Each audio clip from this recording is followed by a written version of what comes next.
আজকে আমরা এটা কমপ্লিট করে দিচ্ছি, তাকে প্রবেশ করতে পারবে। আর উপরেরটা আমরা শুরু করব কাজ। আগুন লাগার 11 দিন পর সচিবালয়ের 7 নম্বর ভবন খুলে দেওয়া হয়েছে। কাজ শুরু হয়েছে ভবনের নিচের 5টি তলার মন্ত্রণালয়গুলোতে।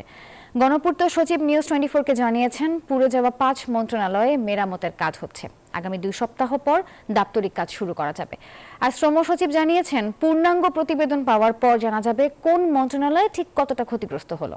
শাহনাজ ইয়াসমিনের প্রতিবেদন।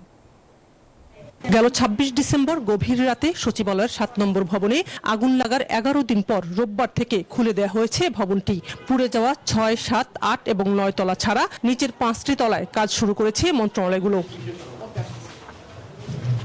ধোঁয়া মোছার কাজ চলছে নিচের তলাগুলোতে। কিছু রুমে ঠিক করা হচ্ছে কম্পিউটার কানেকশন। যে পানি মারছে, পানিগুলো মারার কারণে উপরের থেকে পানি এসে কয়লা পানি এগুলো ফ্লোর ভরে আসছিল।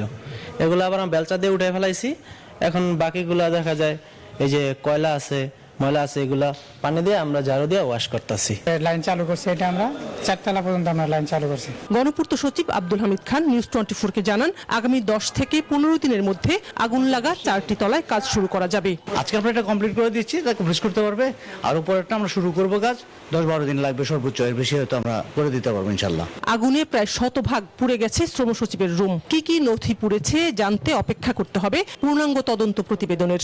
ইলেকট্রিফিকেশন থেকে শর্ট সার্কিট থেকে হয়েছে এবং তাদের পূর্ণাঙ্গ রিপোর্ট পাওয়ার পরে নিশ্চয়ই এটি গণপূর্ত এটি টেক ওভার করে আমাদের যখন এটা পরিষ্কার পরিচ্ছন্ন করে দিবে, তখন আমরা হয়তো এই অফিসটা শুরু করতে হবে ফুল প্লেজে। প্রাথমিক প্রতিবেদনে দুর্ঘটনার প্রমাণ মিললেও পূর্ণাঙ্গ তদন্তের জন্য সিঙ্গাপুর এবং ইন্দোনেশিয়া পাঠানো হয়েছে আলামত। আগামী 2 সপ্তাহের মধ্যে সেই প্রতিবেদন হাতে পাওয়া যাবে। শাহনাজ ইয়াসমিন, নিউজ 24, ঢাকা।